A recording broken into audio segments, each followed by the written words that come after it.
Hello everybody and welcome back to my channel, or welcome if it's your first time coming across one of my videos. And my name is the Mature Exotical Lady.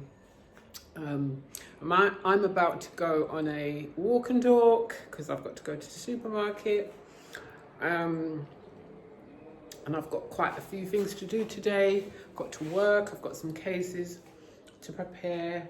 For new subscribers here, I'm a barrister and I'm currently in Italy. I bought an apartment here and I've been staying here, but I'm actually due to travel out soon, yes, but I can't tell you where, and I'll tell you why a bit later on. So now I have to go to the supermarket just to get some eggs and some meat, not much because I'm traveling out soon.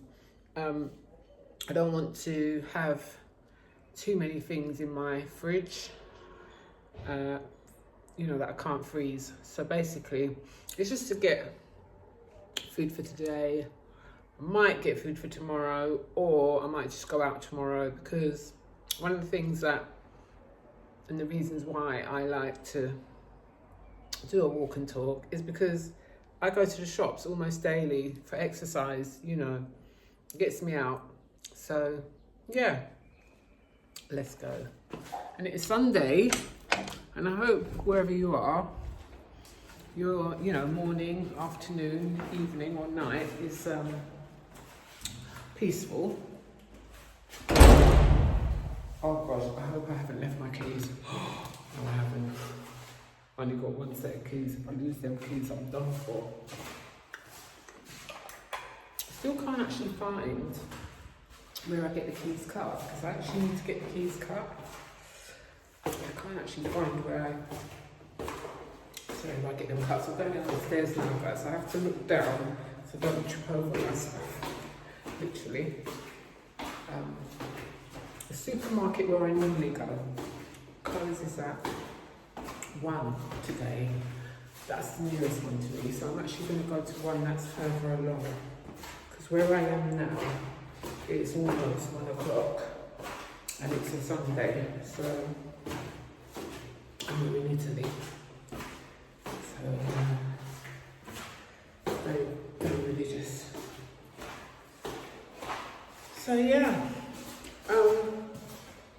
what are we talking about today? What are we talking about? Well, the last upload that I did, I spoke about my experience of living with a ileostomy, which basically means, for those of you who don't know, is that I had my large bowel removed because I had been diagnosed with an inflammatory bowel disease, and as a result I have what they call an ileostomy, which basically means part of my small intestine is used to get the waste out of my body. So, ooh, and it's another lovely day here as usual. So basically I wear a ileostomy bag for my waste disposal, and it's positioned just under my waist as well, but obviously I cover it. It's not a big bag and there's different sizes, but anyway, I was talking about that, and so I think I should put on my sunglasses, because otherwise, take off my reading glasses, put them there, because I can't do without my reading glasses, guys. So I'll put these on. Yeah, so basically, why did this happen to me? I asked that question to myself. What actually contributed towards the, you know, the development of this condition when I was in my early 50s? And this was 4 years ago now. Okay. And I thought about, I obviously looked up and had read a lot about this condition. And actually, you know, they don't really know. Obviously, they don't know what causes this condition. there is a link to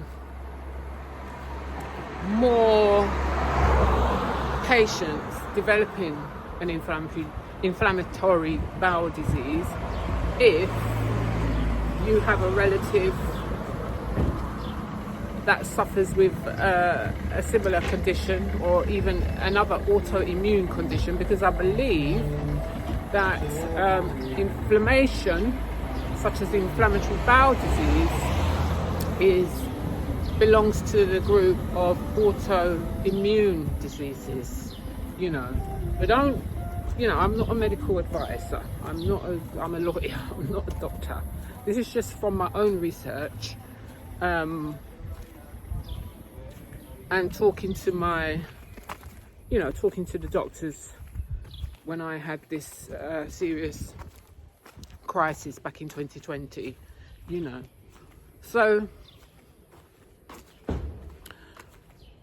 a couple of things they say is effectively your autoimmune system, your defense system, your internal defense system basically starts attacking itself when you have an autoimmune disease. It's like your body goes into overdrive, you know. So what causes that? It's obviously to do with the gut, you know. And one of the things I was explaining is that all my life I am aware that I suffered with anxiety, you know, and that combined with irritable bowel syndrome, which is where you feel like, you know, you eat certain foods and you feel bloated, you feel uncomfortable, you get some pain and discomfort, usually when you eat like fibrous foods, or some people get it when they eat food that's high in fat, or even milk-based products, you know. But in my case, I never noticed a problem when I ate anything fatty, or, you know, if I was eating dairy products. I've never had a problem that I've noticed, you know, because I love yogurt anyway. But fibre, where they say you have to eat a lot of fibre, and raw vegetables, like, you know, eating cabbage and carrots and that sort of thing raw. Yeah, for years I would just eat these foods because I liked them. Obviously I liked them, and so I would eat these foods, and then I would just suffer the consequences for the day or two that I suffered the consequences, thinking that it was just normal. I just thought it was normal. I thought, you know, some people just, you know, had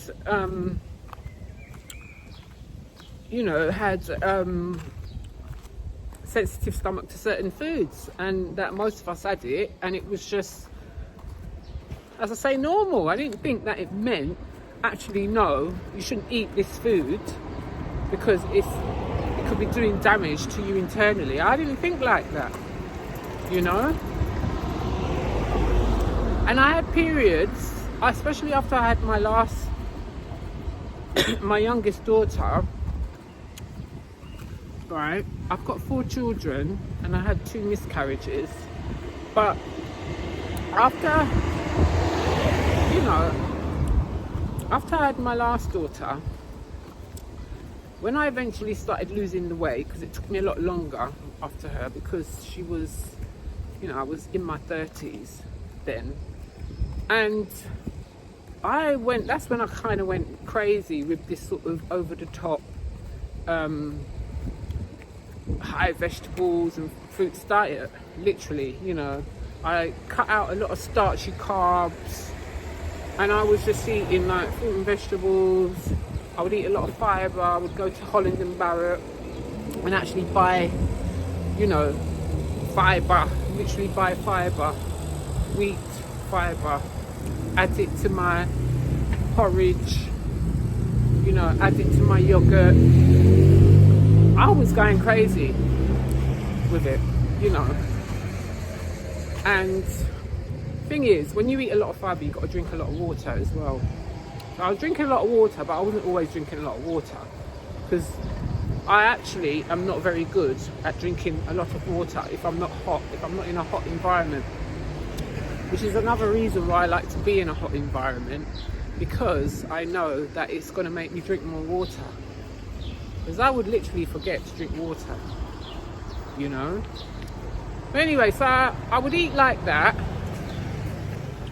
and then during my marriage, when well, not just during my marriage, but I don't think I've ever had, in fact I haven't ever had a relationship, you know, a romantic relationship, long-term relationship, i.e. with my ex-husband, 2 ex-husbands, right, that I didn't suffer trauma, you know, that I didn't suffer trauma.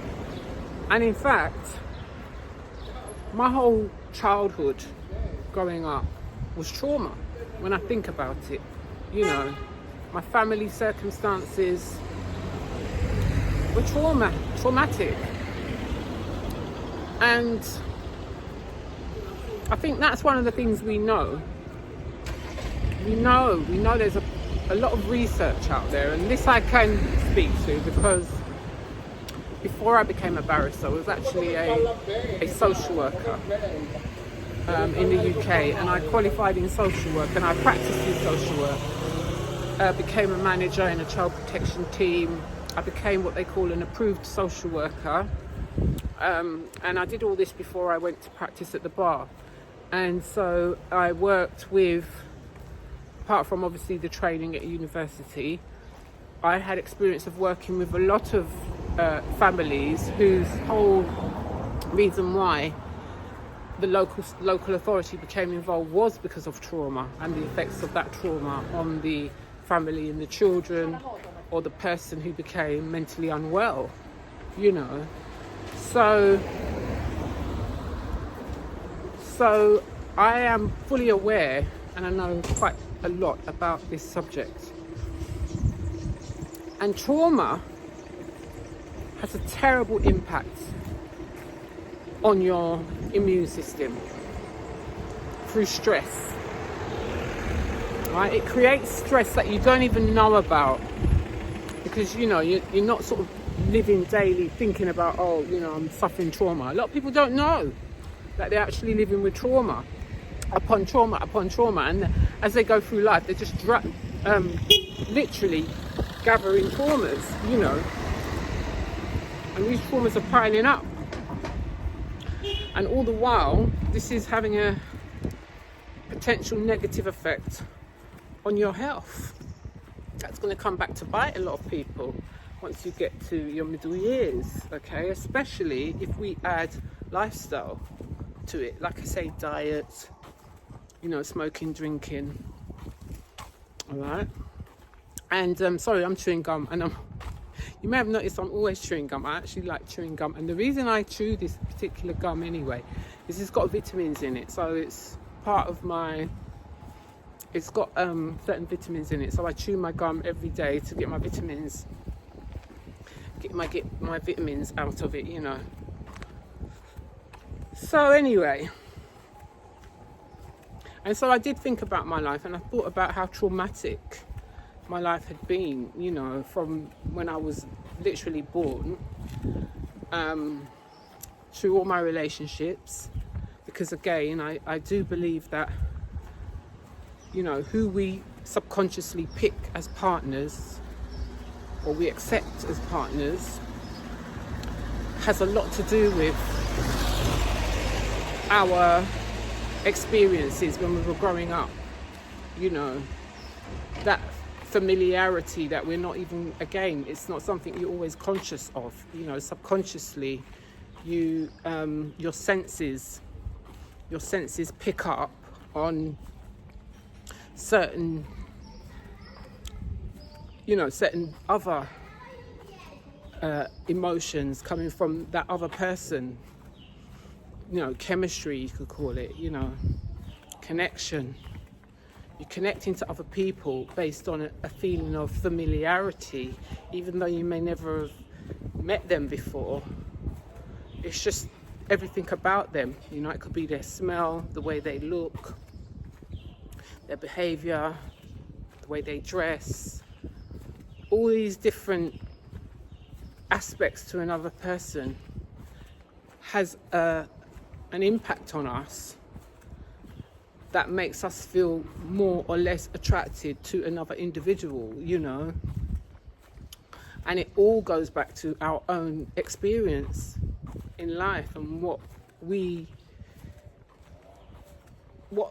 our sort of blueprint for normal, if I could put it that way, our blueprint for normal, our internalized blueprint for normal.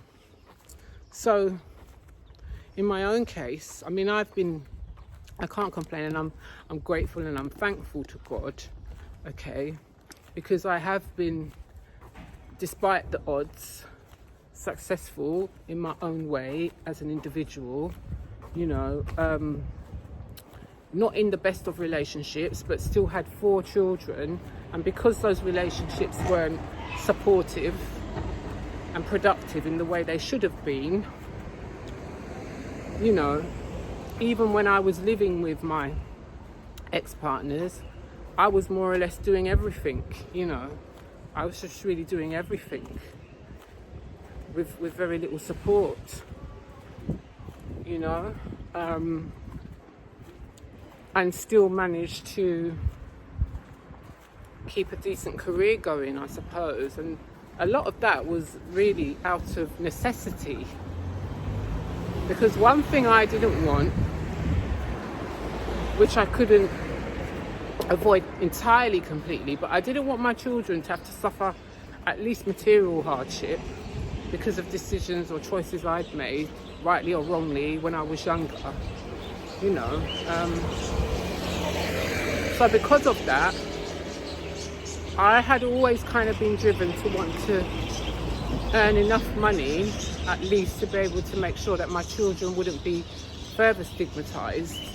It's bad enough when your children don't have a stable 2-parent family because the parents don't get along, but it's even worse if, on top of that, they don't feel that they fit in, with their peers or, around them as they're growing up, because that matters to children. Let's be honest, you say what you want, but children are very vain. Children are very aware of what other children have and what they don't have in today's society. And so, it affects them. So I wanted to make sure that at the very least my children didn't go to school, looking like, they have decent clothes, that they never had to ask for food, there was always abundant food and they could help themselves and sort of learn self-control and discipline around sharing, what they have. And I think I did not a bad job at that. It's a whole other video in itself, isn't it, raising children? But yeah, effectively, from a sort of professional point of view, being driven by the desire not to sort of be suffering in poverty and to be able to sort of treat myself and treat my children, I did work hard, very hard actually, very hard. Some of my times my children would say, or my kids would say, too hard because you weren't there enough for us, Mum, as they do. But you can't have it all when you're a single parent family, or it feels like you are, because if you've got a partner but you're the one still responsible for everything, majority of everything, then you are effectively married but single, really. And there's so many marriages like that as well, where you're with a partner, whether it's a common law marriage or a legal marriage, you live with somebody, or you're in a long-term committed, meant to be long-term committed relationship with somebody. Oh my God, look at these dogs. These dogs are just parked out in the heat. Oh, bless them. Oh wow, these dogs, man. These dogs are just, ooh, a bit, I don't know. Will they just pounce on me or something? There's these dogs, guys. Can you see? Look. These dogs, yeah. Let's see if you can see. Just laying down. It's so hot, bless them. Look. Oh wow. One of them woke up. I don't know. So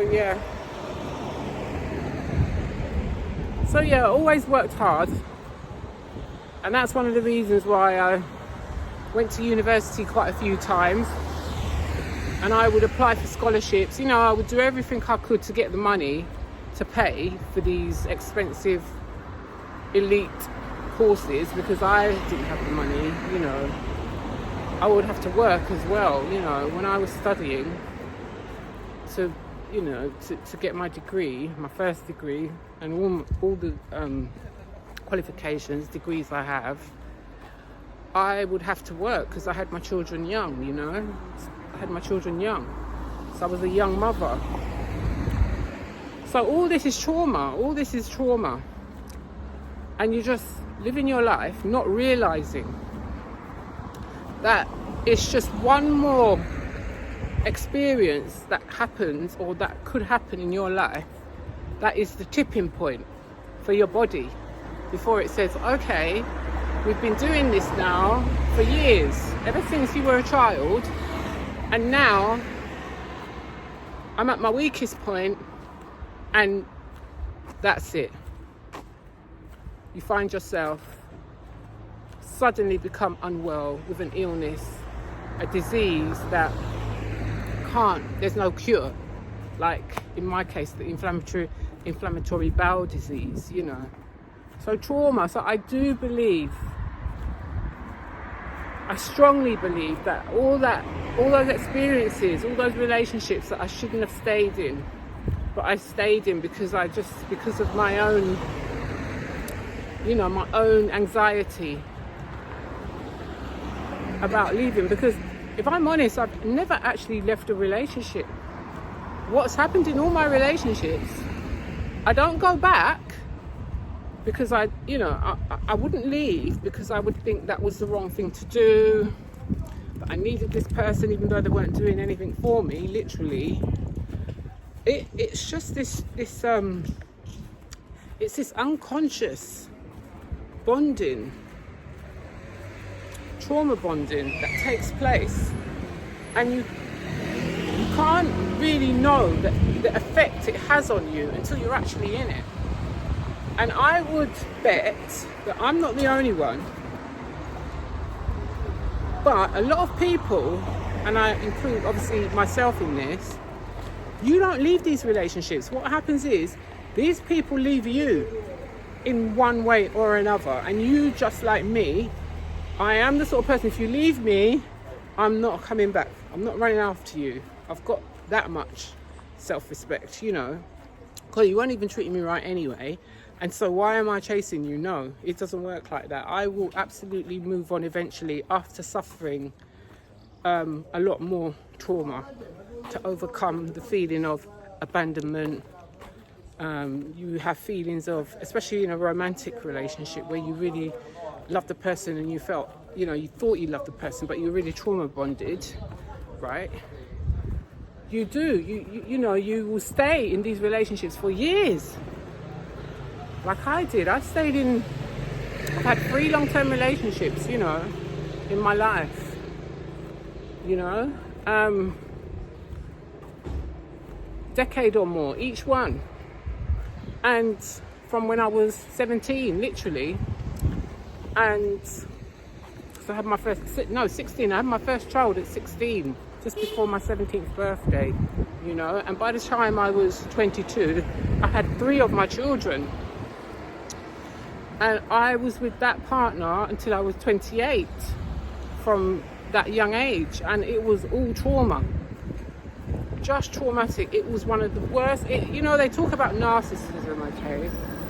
And I remember, as I've always been a reader, that is something that I used to do as a young girl, and I will talk about my life growing up as a mixed race black white woman in the 60s and 70s when there weren't many of us around. I'll talk about that in another video because I think that's another interesting subject. But you know, because I was quite alone as a child, I would read a lot. I liked reading, so one of the things I sort of would escape to growing up, and one of the reasons why I enjoyed studying and I've got, you know, managed to become a barrister, is because I enjoyed reading and I would read. So whenever I had a problem, I would go and look for a book that might help me find a solution back in them days, you know.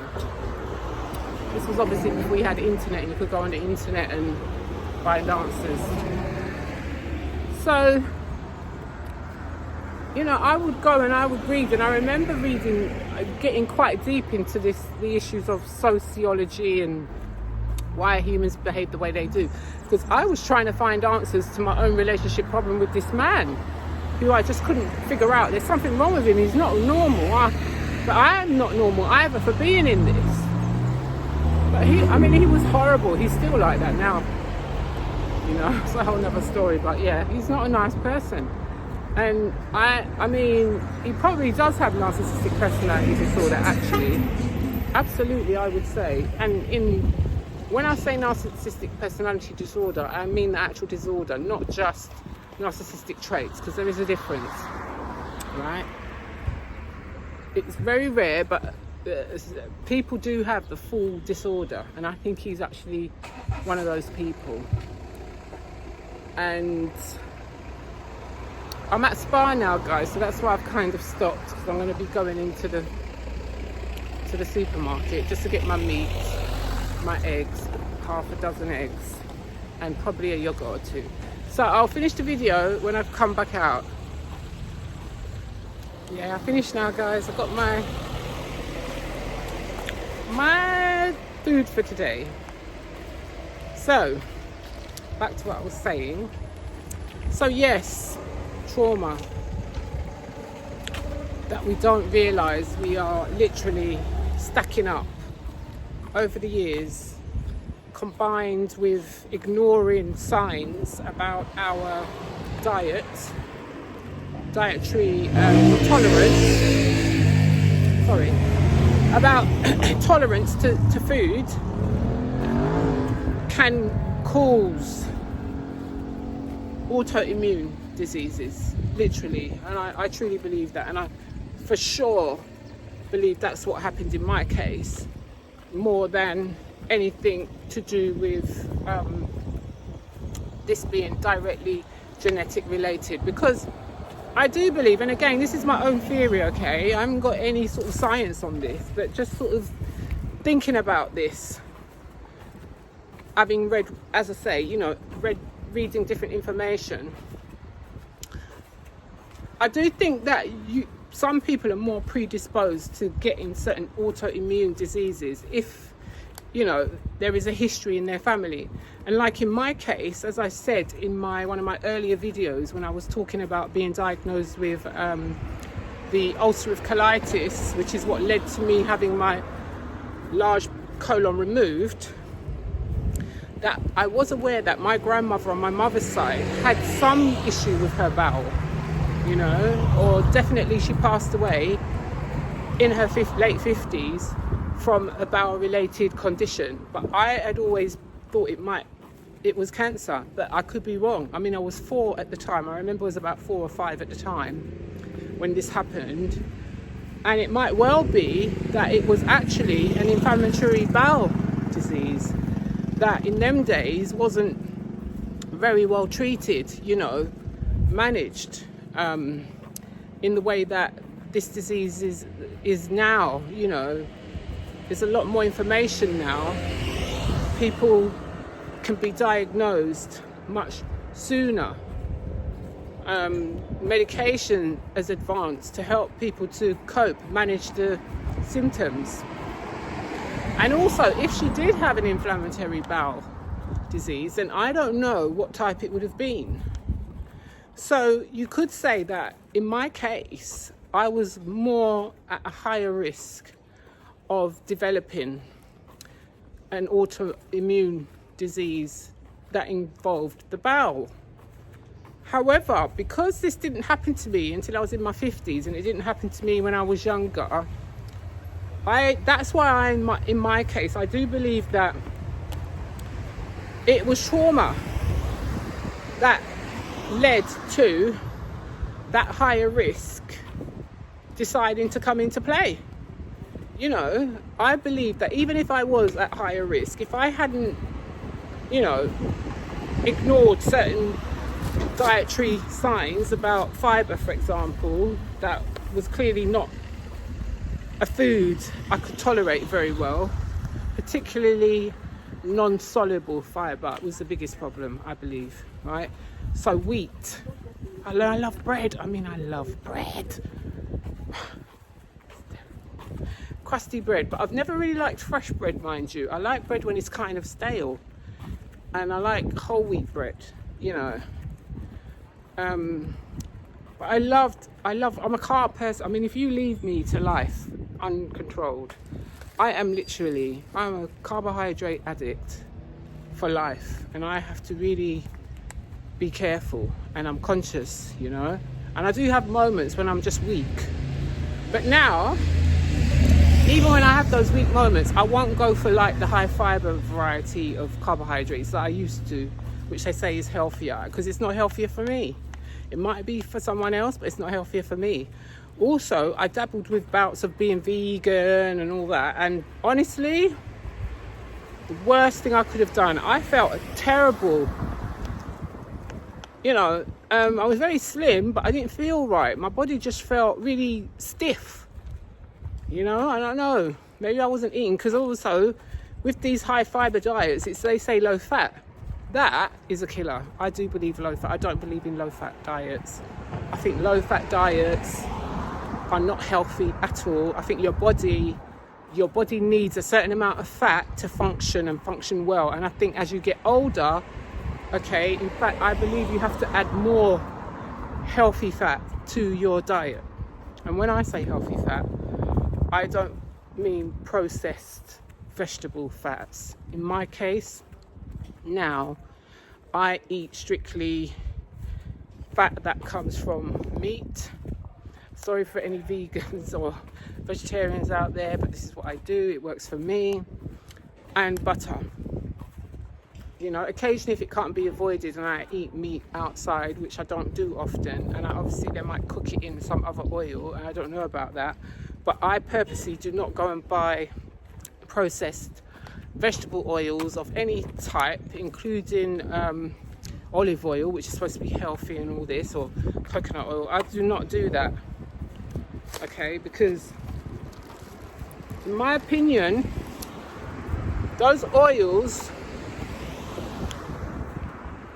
aren't healthy once they're processed and they're removed from their natural source, you know. So, but I would say that's better than a low fat diet. So, you know, if I had no other option, I prefer that than eating low fat or literally no fat. I don't buy anything no fat no more. And I swear, since I done away with no fat, low fat, my joints feel so much better. It's as if my joints just needed oiling with fat. It's no point in looking slim if you're feeling stiff. And something else, I eat fish oil, like fish capsules, cod liver oil, fish capsules, you know, that is good. Fish oil, it's good for your brain anyway, but I think it also helps with my joints as well. So yeah, so literally, I just cringe when I think about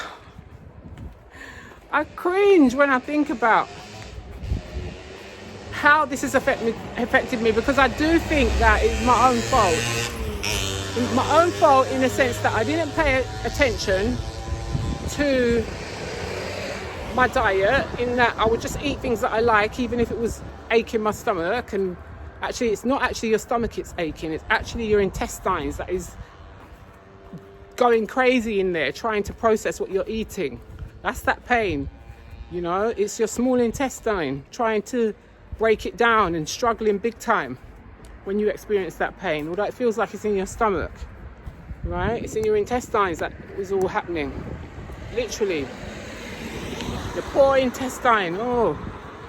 So, and being in these terrible relationships that, you know, I'm an intelligent woman, guys.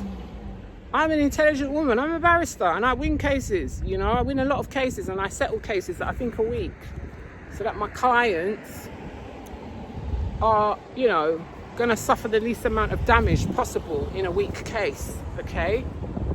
But when it comes to relationships, I'm telling you, emotion and history, as in your prototype, the prototype what you grew up with, are so influential you don't even know it's happening, right?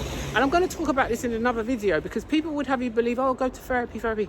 Listen, I was in the mental health services working, okay, in mental health services for years, and still now, part of my legal practice, I actually have local authority clients who work with vulnerable adults, okay, across all the areas where, you know, whether it be learning disabilities, mental health, all different sorts of issues that affect adults, you know. And let me tell you, it doesn't work. For most people, you are not going to change your habits, your lifestyle, your prototype once you've reached a certain age in life. It's virtually impossible, you know. Or the amount of attention you have to put in to your existence to be fully aware of and analysing these potential dynamics that are going on when you interact with other people all the time that you're not aware of, the amount of you know, the amount of energy mental, you couldn't even do it. It would be impossible. It would be too much. So what a lot of people do, I mean, you'll hear people telling you how they've put in the work, they've done this, they've done that. Trust me, that's not what they're doing. If they think that they're actually changing their prototype, they're not. They're not. And we'll talk about this. It's extremely difficult, and it is literally, you know, a lifelong daily therapeutic work that is literally required. And to me, that is not you've recovered from anything. That's not you've recovered from anything at all. That is just, you know, no, it's not. And you remain like any person who's been in a situation that they are drawn to, like an addiction in a way. I wouldn't call it, obviously it's not an addiction, but it has an impact of an addiction, okay? When you've been raised in a situation where certain dynamics cause trauma, but you're so normalized, you know, your normal way of life is dysfunction. Dysfunction becomes your normal way of relating or of understanding relationships, or is the benchmark for your tolerance in relationships. It is extremely hard to overcome. And that is why, in my opinion, okay, what happens is a lot of people, their defense mechanisms come in and they avoid relationships altogether. You know, they just avoid them in one way or another. Different tactics are used that they're probably not even aware of, you know. So yeah, so I just wanted to say that that's why I think this happened to me, and I ended up with an autoimmune condition, in my case inflammatory bowel disease, that affected my life in my early 50s, and living every day wondering why, how did this happen, why? And as I said in my video yesterday, for a lot of people who have this ulcerative colitis or Crohn's, and they've suffered with it for years and not had their bowel removed, I can completely understand how once you have your bowel removed, you feel like you've got a new lease of life. But for someone like me who never had this condition and lived a normal, perfectly what I would say normal life physically, or a physical health point of view, it's, you know, it's definitely disabled me. It's disabled me, you know, compared to the life I was living before, definitely. Because it is a disability, it has the effects of disabling you, no matter how you look at this. And we'll talk about that. I can talk about that in another video. Anyway, I'll leave this video now. I've been rambling on for long enough, but I just really wanted people to be aware. Be aware. Start to be aware of the trauma that is stacking up in your life. You know, and don't ignore the signs about certain foods just because you like eating them. Think about what damage that could be doing. And also, as much as you can, try to understand some family history, health-wise. It's not just about ethnicity, health. You know, what health conditions are you able to find out may have been present in your grandparents, you know, or even further back if you can, you know. If you can do those things, it makes you more aware. And when you're more aware, just being more aware actually can help change even small behaviors, you know, can change even small behaviors, especially if you like life. I mean, I love life. I love living, okay? I am so afraid of death. I can't even tell you, honestly. I mean, I hope they find a live life, extending life pill, because me, I'll be buying it. I'll work as long as I need to work.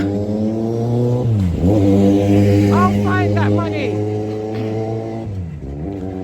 Listen, guys, I will find that money, boy, to buy that extend your life pill if they ever come up with one, all right? Because I love life. I think life is really a blessing, even with the ups and downs and the stresses, and even with what I've been through. I would never not want to have been born, okay? No. The only thing is, I wish I had been aware of certain things much earlier in my life so that I could have known how to solve that problem. That would have also helped me with my confidence as I was going through life, value, you know, my self-esteem as well. So yeah, but anyway, for now, it's a lovely day where I am. I'm gonna get home and then I'm gonna make myself something to eat, and then I've got case preparation to do. So I wish you all a lovely morning, afternoon, evening or night, wherever you may be, and I will see you in the next one. Please, if you like this video, if you didn't like this video, thumbs down or thumbs up, and subscribe. Help me get my first 50 subscribers. And thank you to my 2 subscribers who subscribed. Auntie Von, or Aunt Von, she's a YouTuber, a new YouTuber, but she's been on YouTube longer than me, but she's so sweet, and she sent me a message on one of my videos and she subscribed to me. And there's another lady, and I'm gonna remember her name and give you a shout out next time in my next video. So thank you very much, and bye bye.